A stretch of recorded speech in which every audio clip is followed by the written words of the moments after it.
esses impostos, ok?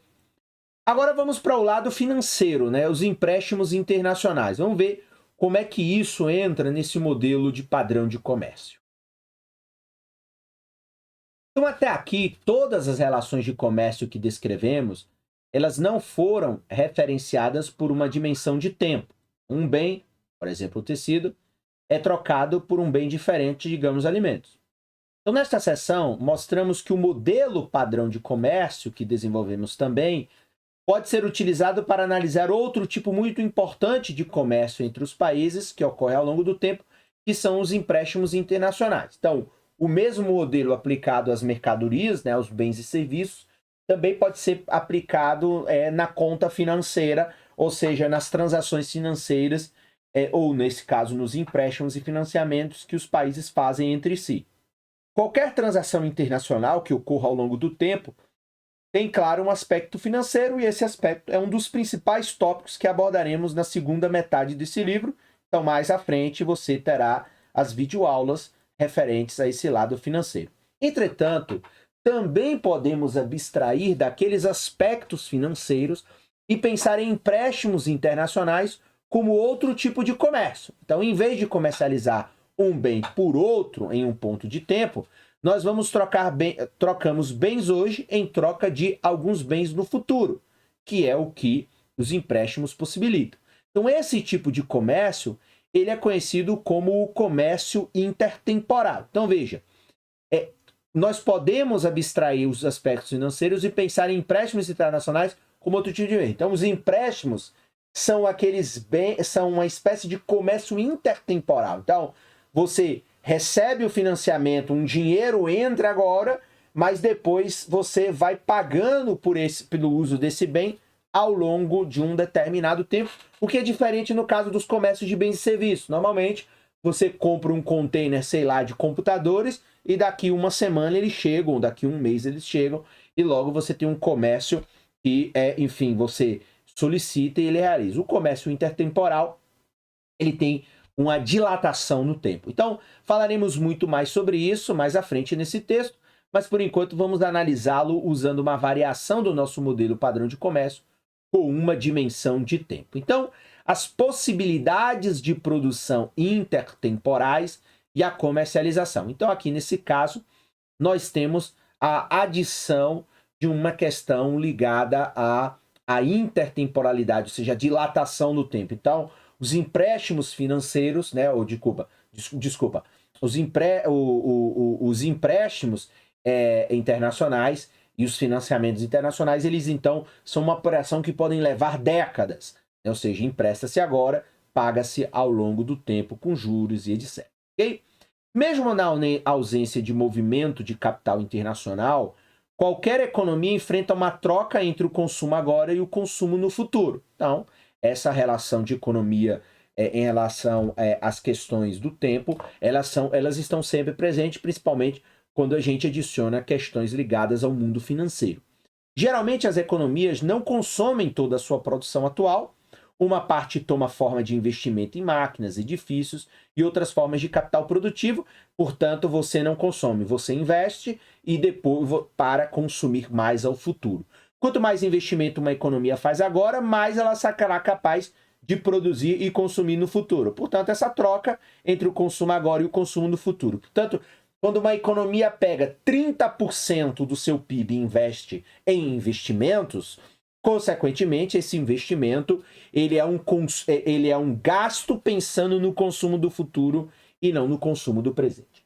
Para investir mais, entretanto, uma economia, claro, precisa liberar recursos consumindo menos, a não ser, portanto, que sejam recursos não aplicados, uma possibilidade que vamos descartar neste momento. Então, para investir, uma economia tem que liberar recursos consumindo menos, a não ser que sejam recursos não aplicados, uma possibilidade que nós vamos descartar. Portanto, existe uma troca entre consumo atual e consumo futuro. Portanto, se uma economia faz baixos investimentos, como é o caso do Brasil, que o percentual do PIB em investimento é muito baixo, significa que nós estamos consumindo tudo. Significa que nós não estamos poupando e investindo pensando num consumo maior. no futuro. E isso, claro, a longo prazo tem um sério problema, ok? Imaginemos uma economia, então, que consome somente um bem e existirá somente por dois períodos, os quais chamaremos de atual e de futuro. Então existirá uma troca entre produção atual e futura do consumo desse único bem, o que pode ser resumido quando desenhamos, então, uma fronteira de possibilidade de produção intertemporal. Então a economia tem um bem, e esse bem você pode escolher entre produção atual e produção futura do consumo, né? Produção atual e futura do consumo do bem. Tal fronteira, então, vai ser ilustrada na próxima figura que a gente vai ver, a figura 6.11. Ela se parece exatamente com as fronteiras de possibilidade de produção entre dois bens em um ponto do tempo que estivemos desenhando. A forma da fronteira de possibilidade de produção intertemporal vai diferir entre países. Alguns terão possibilidade de produção enviesadas à saída atual, portanto, aquele país que prefere consumir mais no presente, enquanto outros países vão ter uma produção mais enviesada à saída futura. Perguntaremos em um momento a que diferenças reais esses vieses correspondem, mas primeiro vamos apenas supor que existem dois países, a economia doméstica e a economia estrangeira de novo, com diferentes possibilidades de produção intertemporal. Então, as possibilidades de produção da economia doméstica são enviesadas ao consumo atual, digamos assim, bem Brasil, enquanto as da economia estrangeira são enviesadas ao consumo futuro, podemos dizer, tipo assim, meio que tipo a China, a Coreia do Sul. Então, se a gente for aqui rapidinho na figura 6.11, vamos ver. Então, o país pode negociar o consumo atual pelo consumo futuro, da mesma forma que pode produzir mais de um bem ao produzir menos de outro. Então, eu vou ter que escolher. Então, se eu escolho um ponto aqui, ou se eu vou para um ponto abaixo, eu vou ter que abrir mão. Se eu quero produzir mais para o futuro ou mais por presente. E aí, eu vou ter múltiplas combinações igual a sempre vem. Então, é uma curva de inclinação negativa, porque ela sempre sugere troca. Então, se eu quero produzir mais do futuro, ou se eu vou produzir mais de consumo atual. Raciocinando por analogia, já sabemos o que esperar então. Então, na ausência de empréstimos internacionais, esperaríamos que o preço relativo do consumo futuro fosse mais alto na economia doméstica, que consome mais no presente, do que a economia estrangeira, que quer mais o consumo futuro, mais viés de consumo. E, portanto, se abríssemos a possibilidade de comércio ao longo do tempo, esperaríamos, claro, que a economia doméstica exportasse o seu consumo atual e importasse o consumo futuro. Entretanto, isso, claro, pode parecer um pouco confuso.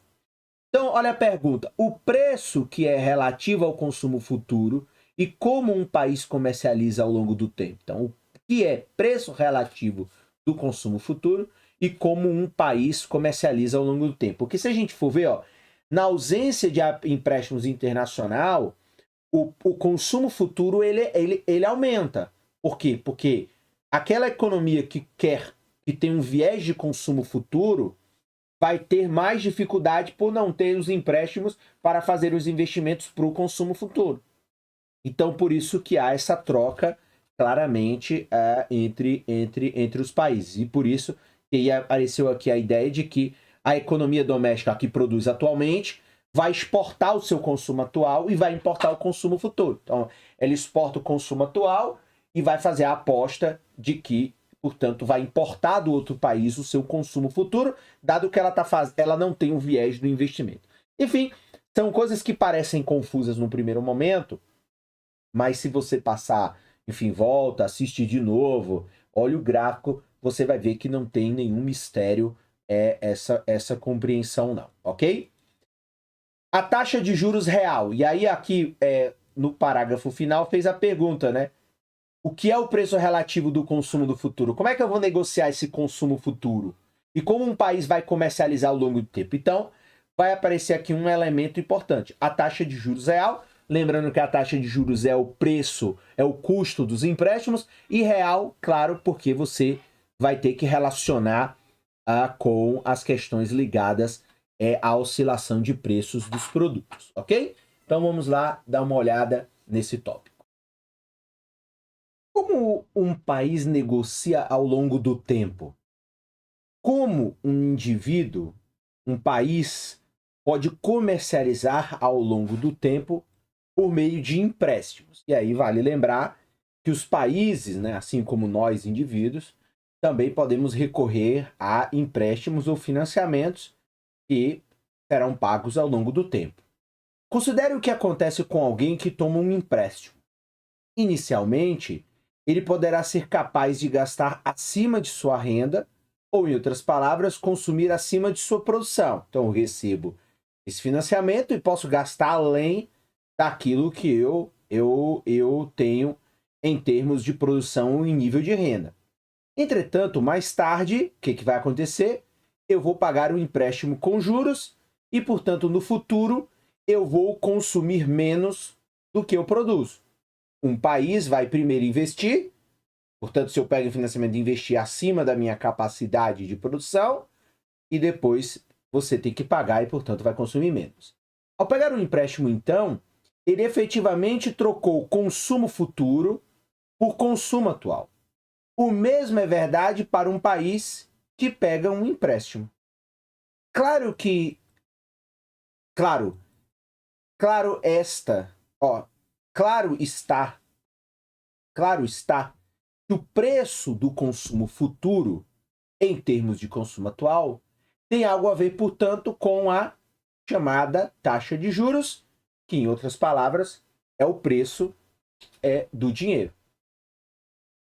Como veremos na segunda metade deste livro, no mundo real, a interpretação das taxas de juros é complicada pela possibilidade de mudança no nível geral de preços, ou o que popularmente nós também podemos chamar de inflação. Então, mudanças no nível geral de preço, normalmente para cima, é o que afeta também a taxa de juros e logo cria a chamada taxa de juros real.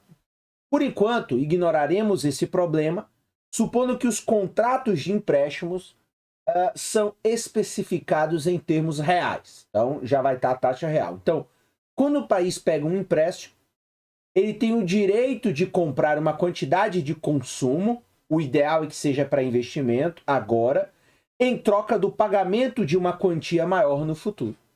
Especificamente, a quantidade do pagamento no futuro será, então, 1 mais R, que é a taxa, vezes a quantidade emprestada no presente, onde R é a taxa de juros real do empréstimo. Já que a troca é uma unidade de consumo atual por 1 mais R unidades no futuro, então o preço relativo do consumo final será de 1 dividido por 1 mais R. Então, esse será o preço de você escolher o consumo futuro. Ok? Claro que a taxa é o preço de você decidir consumir.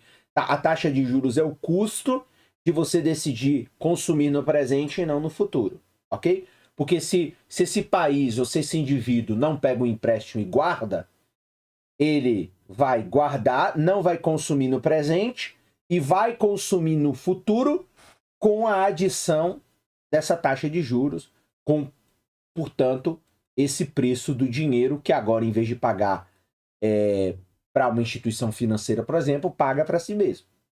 Quando esse preço relativo do consumo futuro aumenta, quando o preço relativo do consumo futuro aumenta, isso é, a taxa de juros real ela cai, um país responde investindo mais. Então, se a taxa de juros real cai, eu vou querer pegar mais dinheiro agora, vou antecipar o futuro para o presente. Isso aumenta a oferta do consumo futuro relativo para o consumo atual. Então, é um movimento para a esquerda ao longo da fronteira de possibilidade de produção, para a esquerda, né, possibilidade de produção intertemporal na figura 6.11. Então, aumenta a oferta de consumo futuro relativo para o consumo atual. Então, um movimento para a esquerda, então para cima, né, ao longo da fronteira de possibilidade de produção intertemporal. E implica uma curva de oferta relativa com inclinação ascendente para o consumo futuro. Anteriormente, nós vimos como as preferências de um consumidor por por tecidos e alimentos poderiam ser representadas por uma curva de demanda relativa relacionando consumo relativo aos preços relativos desses bens. Similarmente, um consumidor também terá preferências ao longo do tempo para capturar a extensão do que ele está disposto a substituir entre consumo atual e consumo futuro.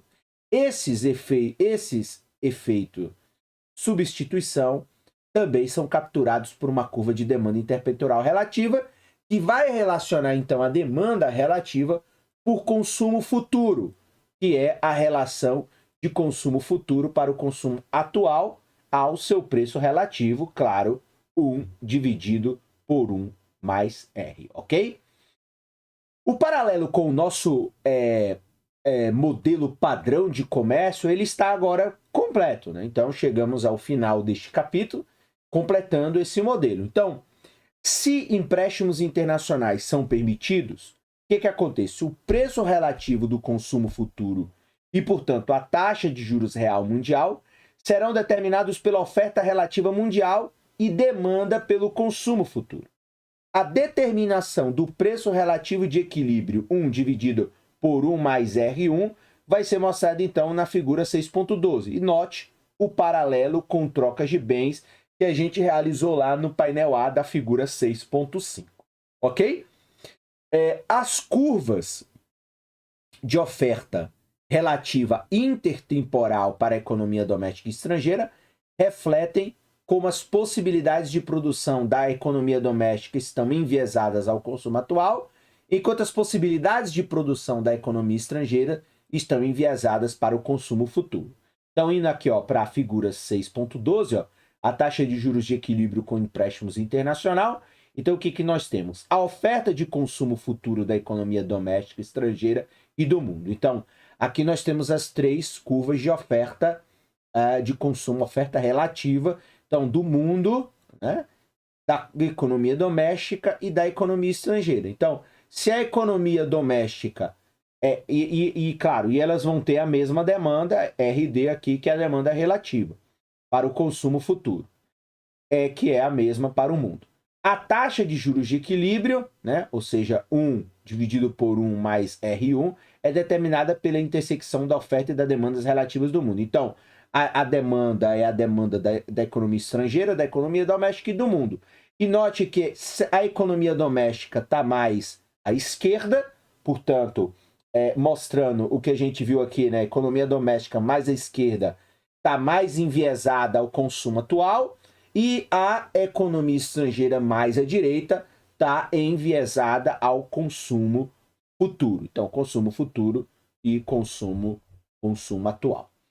Em outras palavras, a oferta relativa de estrangeira para o consumo futuro move-se para fora em relação à oferta relativa da doméstica. E na taxa de juros real de equilíbrio, doméstica vai exportar o consumo atual em troca de importação do consumo futuro. Então, aquele que tem o consumo atual, né, vai exportar o consumo atual para o outro que vai importar consumo futuro. Isto é, a economia doméstica vai emprestar para a economia estrangeira no presente e receber o pagamento no futuro. Então, acho que aqui esse final dá um bom fechamento. Então, a economia doméstica que vai emprestar para a economia estrangeira porque ela vai receber no futuro, ok? Então, isso aí é a parte de economia internacional ligado, portanto, ao comportamento em torno dos ativos financeiros, né? E aí, claro, teremos ainda uma parte neste livro do Krugman, do Obstfeld e do Melitz, que, consequentemente, vão abordar mais questões de economia internacional ligada aos ativos financeiros.